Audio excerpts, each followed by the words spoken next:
Hier habe ich einen Tiefseeanglerfisch, einen Schwarzangler, um genauer zu sein.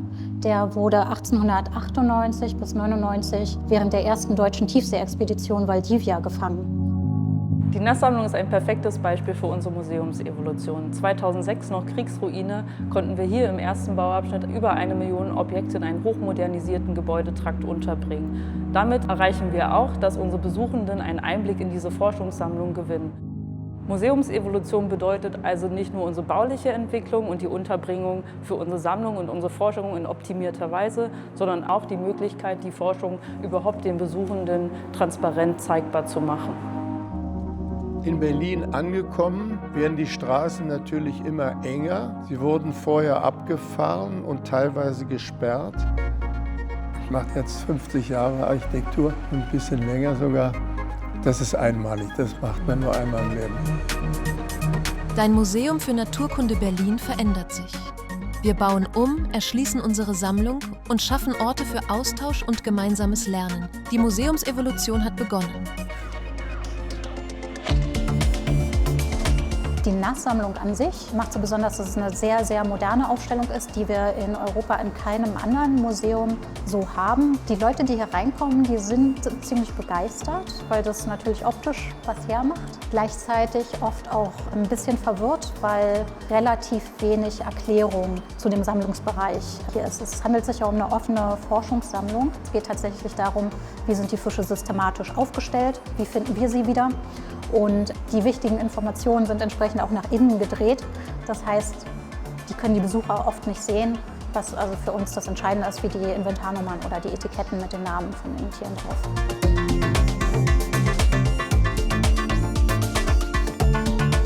Hier handelt es sich um einen Java-Stachelrochen.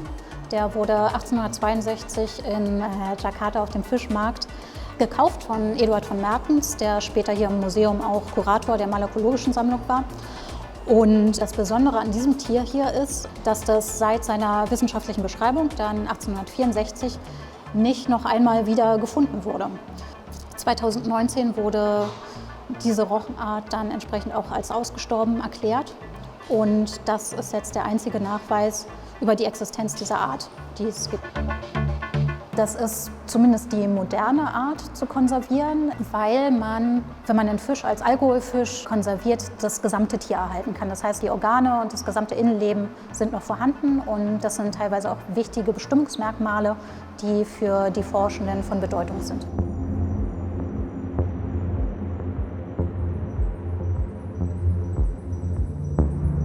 Wir befinden uns hier in einem Bauteil, was noch unsaniert ist, also noch widerspiegelt die Situation, wie ich sie 1996 hier angetroffen habe.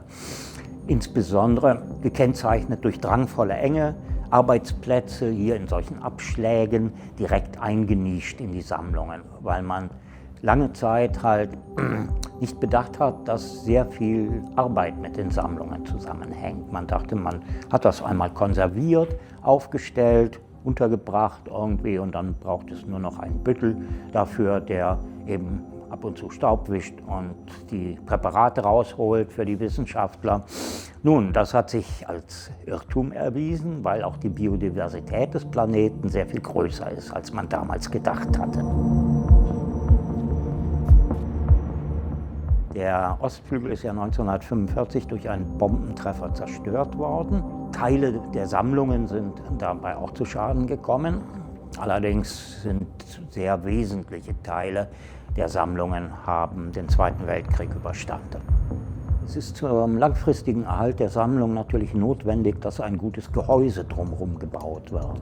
Nicht? Und dieses Bauwerk ist halt arroganterweise für die Ewigkeit gedacht. Aber es befand sich in sehr, sehr schlechtem Zustand, wie man auch hier sieht. Die frühere drangvolle Enge und die Gemengelage von Sammlungen hier im Hause, durch Platznot auch geboren, war ja schon ein bisschen schwierig und bedrückend, auch aus Gesundheitsschutzgründen und Sammlungssicherheitsgründen.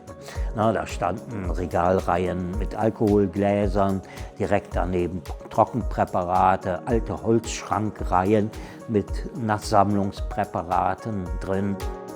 Die einzige Brandschutzmaßnahme war dann ein Aufkleber, ne, der irgendwie Brandgefahr signalisierte. Und der Ostflügel, der zentrale Teil, konnte ja als Neubau errichtet werden. In den letzten Kriegstagen 1945 hat Berlin-Mitte einen großen Bombentreffer abbekommen. Und da ist dieser Teil des Südbaus getroffen worden. Und hier sieht man auf dem Foto, was über Jahrzehnte übrig geblieben ist. Diesen Kriegsschaden haben wir hier mit einer neuen Fassade geschlossen.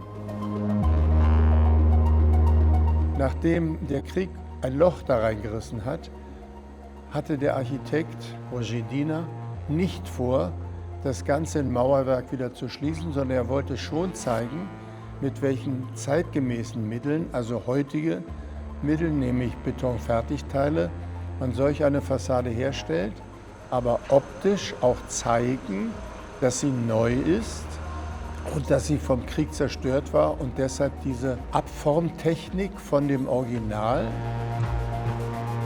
Wir sehen hier ein abgeformtes Teil aus dem Original der Fassade. Das ist eine sogenannte Matrize aus Kautschukmaterial, ist eine Form vor Ort an der Originalfassade abgeformt worden.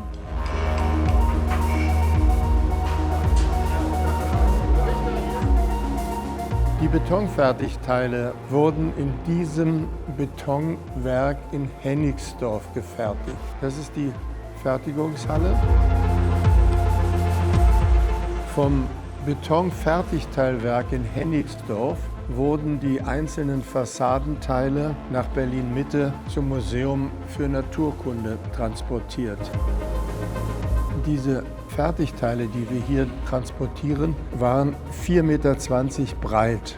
Das ist natürlich eine Überbreite, die auf deutschen Straßen nicht befahren werden dürfen. Und da die Straßen gesperrt waren, konnten wir einigermaßen gut durchkommen. In Berlin angekommen, werden die Straßen natürlich immer enger. Sie wurden vorher abgefahren und teilweise gesperrt. Wir hatten dann allerdings das Pech, an einer Kurve hat sich ein parkendes Fahrzeug hingestellt in der Zwischenzeit und wir kamen nicht durch. Dann haben wir einen Abschleppdienst bestellt. Der kam aber nicht. Wir haben ungefähr 20 Minuten auf den gewartet. Mehr Zeit hatten wir nicht, weil wir waren ja in Zeitnot. Bis 6 Uhr mussten wir wieder von der Straße sein. Und dann haben sich die Fahrer von dem Konvoi bereit erklärt, naja, 4 Mann, 4 Ecken. Das war ein Volkswagen, den haben die hochgehoben und haben den auf den Bürgersteig gestellt. Sonst wären wir nicht um die Kurve gekommen.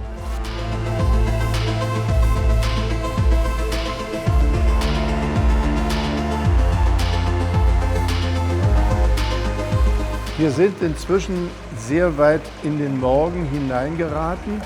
Es ist kurz vor 7 und endlich, nachdem das letzte Fahrzeug auf der Baustelle war, kann die Polizei die Straße wieder freigeben und just in der Sekunde kommt auch der erste Bus, der wieder durchfahren kann.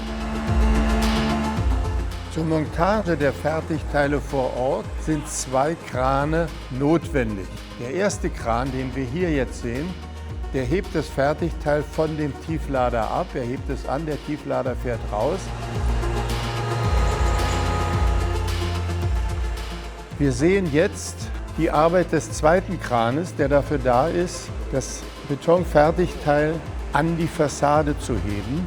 Diese Teile sind 4,20 Meter breit, 6,50 Meter hoch und jedes einzelne Teil wiegt 42 Tonnen.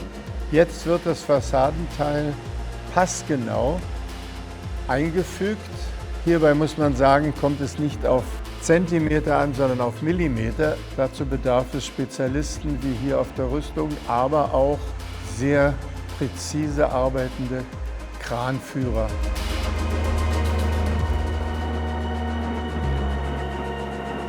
Solch eine Fassade war damals einmalig und wir sind im Jahr darauf national mit allen Architekturpreisen, die es national gab, ausgezeichnet worden. Ich mache jetzt 50 Jahre Architektur und ein bisschen länger sogar. Das ist einmalig, das macht man nur einmal im Leben.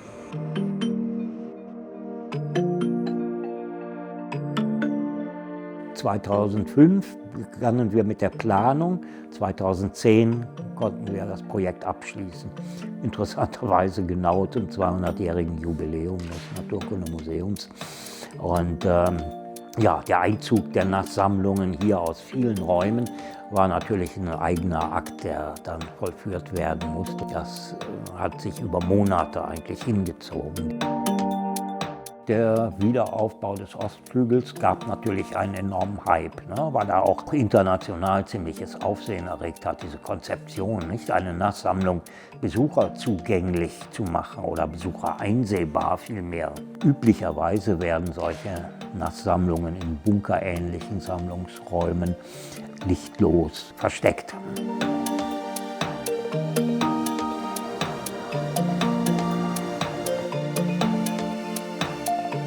So ein Forschungsmuseum ist halt eine Kombination aus sehr stabilem, wuchtigem, für die Ewigkeit geplantem Gebäude und zugleich ein Organismus, der sich quirlig immer weiterentwickelt. Und das bringt auch so gewisse Schwierigkeiten mit sich, ne? Und man muss sehen, dass man in Zukunft Räume schafft, die auch genügend flexibel genutzt werden.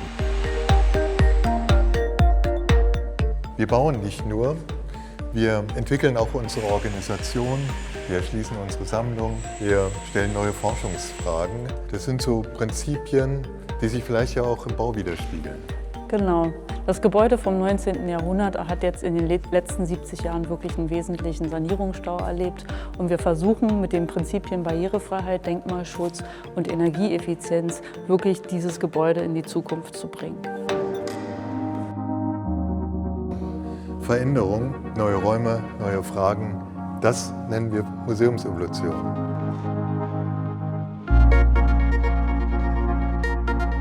Werde auch du Teil der Museumsevolution. Mehr unter museumfürnaturkunde.berlin.